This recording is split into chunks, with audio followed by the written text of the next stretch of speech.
Hello বন্ধুরা, এই মুহূর্তের আবহাওয়ার খবরে যেটা এখন সবচেয়ে লেটেস্ট নিউজ যে রিমাল কিন্তু যে ল্যান্ডফলের প্রক্রিয়া কিন্তু স্টার্ট হয়ে গেছে। এবং আমি যদি একবার দেখি এই যে একটা কালো মেঘ ঢুকতে শুরু করেছে হলদিবাড়ি সাগরদ্বীপ ক্যানিংয়ের মধ্যে থেকে।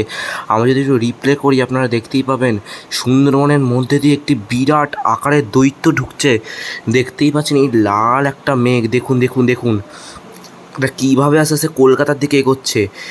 বিশাল একটা বড় মেঘ এই কলকাতার দিকে এগোচ্ছে। কলকাতায় এখন ঘন্টায় যা বাতাস সর্বোচ্চ উইন্ড যদি আমি এবার দেখি উইন্ড বইছে 42, কিন্তু উইন্ড মানে বায়ুর ঝাপটা মোডে একবার যদি আমি যাই তো বায়ুর ঝাপটা মোডে আপনারা দেখতে পাবেন প্রায় 80 কিলোমিটার বেগে এখন ঝড় বইছে।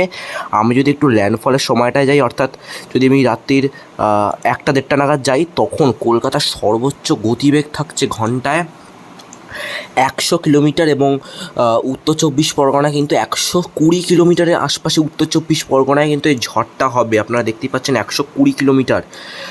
চন্দননগর 113, খড়দা 109, কলকাতা 97, উলুবেড়িয়া 97, কোলাঘাট 103, বালিচক 106, আরামবাগ 104, বর্ধমান 91।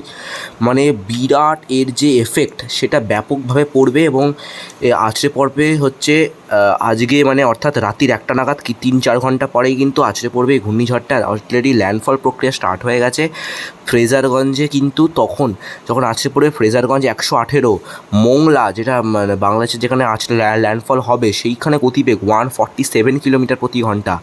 আমি যদি আরেকটু পরে যাই, কালকে যদি আমি ভোরের দিকে 5টা নাগাদ যদি যাই, ভোর 5টায় কিন্তু মানে আমাদের কলকাতার উপর দিয়ে এই হাওয়াটা বইবে এবং যে চোখ, এই যে সাইক্লোনের চোখ কিন্তু কলকাতার উপর দিয়ে যাবে। আমি যদি একবার রাতের সকাল 9টা নাগাদ কালকে যাই, দেখতেই পাচ্ছেন একদম কলকাতা এখানে, ঘূর্ণিঝড়ের চোখটা এখানে। আমি যদি একবার একটুখানি জুম আউট করে দেখাই, দেখুন কী আকার দানবের নিয়েছে একদম যশোরে কিন্তু 124। আমি একটা কিছু কিছু জায়গার নাম বলছি, ওখানে কিন্তু 100-র উপরে ঝড়, যেমন যশোর, লোহাগাড়া বাংলাদেশ, খুলনা বাংলাদেশ, পিজোরপুর বরিশাল বাংলাদেশ, মাদবাড়িয়া, কলাপাড়া, লালমোহন, মতিরহাট, ফরিদগঞ্জ, ঢাকা, নগরপুর, পাবনা, মেহেরপুর, কাটোয়া পশ্চিমবঙ্গ, বর্ধমান পশ্চিমবঙ্গ, আরামবাগ পশ্চিমবঙ্গ, কোলাঘাট পশ্চিমবঙ্গ, কলকাতা পশ্চিমবঙ্গ, চন্দননগর পশ্চিমবঙ্গ, খড়গপুর, হলদিয়া, গঙ্গাসাগর, হলদিবাড়ি, এদিকে বাঁকুড়া, দুর্গাপুর, সিউড়ি, রাজশাহী, ধুলিয়ান, নলহাটি, দুমকা, এই সব জায়গায় কিন্তু প্রচণ্ড 100-র উপরে কিন্তু ঝড় বইবে। এবং বৃষ্টিটাই আপনারা দেখতে পাচ্ছেন প্রবল আকার নিয়েছে বৃষ্টিটা।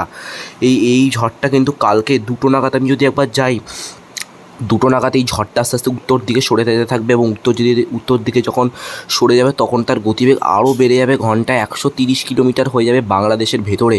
সাখিপুরা, পাবনা, রাজশাহী, সিংড়া, ধুলিয়ান, মহাদেবপুর, বগুড়া, সরিষবাড়ি, ময়মনসিংহ, ঘোড়াঘাট, বালুরঘাট, আমাদের মালদা, আমাদের ধুলিয়ান, নলহাটি, সিউড়ি, দুর্গাপুর, কাটোয়া, বর্ধমান, নদিয়া, মুর্শিদাবাদ প্রচণ্ডভাবে ক্ষতিগ্রস্ত হবে কালকে। প্রচণ্ড বৃষ্টি, তখন কলকাতার সর্বোচ্চ গতিবেগ কিন্তু 90 কিলোমিটার প্রতি ঘন্টা বেগে বইছে ঝোড়ো হাওয়া কলকাতায়। আমি যদি কালকে যদি রাত্রি 8টা নাগাদ যাই, মানে ঠিক 24 ঘন্টা পরে, তখন কলকাতায় প্রায় 90-র উপরে হাওয়া চলছে। পুরো বাংলাদেশ তখন 100-র উপরে হাওয়া। আমি যদি একবার দেখি বাংলাদেশের স্পেশালি আমি যেটা বলছি, ঢাকা, কাপসিয়া, কিশোরগঞ্জ, লাখাই, এদিকে রাজীবপুর, গোড়াঘাট, রংপুর, দিনাজপুর, ঠাকুরগাঁও, মহাদেবপুর, রাজশাহী, সিংড়া, পাবনা, সখীপুরা, যশোর, সাতক্ষীরা, খুলনা, লোহাগাড়া, মদিরপুর, ফরিদগঞ্জ, মতিরহাট, সেনবাগ, বরিশাল, কলাপাড়া, লালমোহন, খেপুপাড়া, মাদবাড়িয়া, শ্যামনগর, আমাদের হলদিবাড়ি, কলকাতা, চন্দননগর, শান্তিপুর, বর্ধমান, কাটোয়া, সিউড়ি, নলহাটি, পূর্ব বর্ধমান, পশ্চিম বর্ধমান, নদিয়া, মুর্শিদাবাদ, এই সব জায়গায় মারাত্মক এফেক্ট পড়বে কালকেও। 28 তারিখ ভোরে আমাদের কলকাতা থেকে আস্তে আস্তে এই ঘূর্ণিঝড়টা ছেড়ে বেরোবে। কলকাতায় তখন হাওয়া কিন্তু বেশি না থাকলেও 60 কিলোমিটারের মতো হাওয়া, কিন্তু কলকাতায় অত এফেক্ট পড়বে না যত এফেক্ট এবার কিন্তু পুরো বাংলাদেশ। কলকাতায় তখন আর কোনো এফেক্ট পড়বে না, কলকাতা এবং দক্ষিণ চব্বিশ পরগনা ক্লিয়ার হয়ে যাবে। কিন্তু ঢাকা, এই পুরো উত্তরবঙ্গ, উত্তর বাংলাদেশ প্রচণ্ডভাবে ক্ষতিগ্রস্ত হবে। মানে প্রচণ্ড, আপনারা বুঝতেই পারছেন না কত জোরে সাইক্লোন হতে পারে, উইন্ড গাস্ট। মানে আমি যদি এবার 28 তারিখ ভোর 3টে নাগাদ, তো বন্ধুরা একটু পজ করলাম কারণ আমাদের এখানে গাছ পড়লো বিরাট জোরে আমাদের বাড়ির ছাদের উপরে, প্রচণ্ড জোরে। তো যাকে আমি এখন বলছি না। এই যে ময়মনসিংহ চারাজিপুর, এখানে কিন্তু কালকে ভোর 3টে থেকে কিন্তু মানে কালকে না, ওটা 28 তারিখ প্রচণ্ড গতিতে ঝড় হবে। আমি যদি মানে কী এফেক্ট পড়বে এটা, 28 তারিখ দুটো, মানে এই যে ঝড়টা আস্তে আস্তে পশ্চিম পূর্ব বাংলাদেশ, সিলেট, বিশ্বনারায়ণপুর, মদন, বাগমারা, মেঘালয়, শিলং, গুয়াহাটি, বনগাঁইগাঁও, গোয়ালপাড়া প্রচণ্ডভাবে এফেক্ট।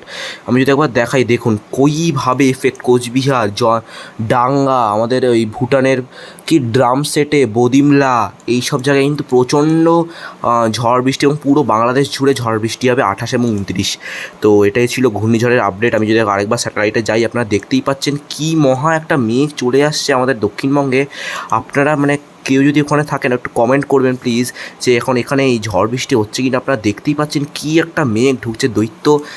আসামেও এখন দৈত্য আছে, কলকাতাতেও একটা দৈত্য ঢুকছে, মানে এত মোটা একটা মেঘ ঢুকছে। আপনারা যদি দেখেন গোসাবাতে সমুদ্রে প্রচণ্ড কালো মেঘ, বারুইপুর, জয়নগর, মজিলপুর, এদিকে আমি যদি আরেকটু দেখি ডিটেলসে, কেয়াতলা, বারুইপুর, আমাদের নিউ টাউন কলকাতা আস্তে আস্তে ঢুকবে।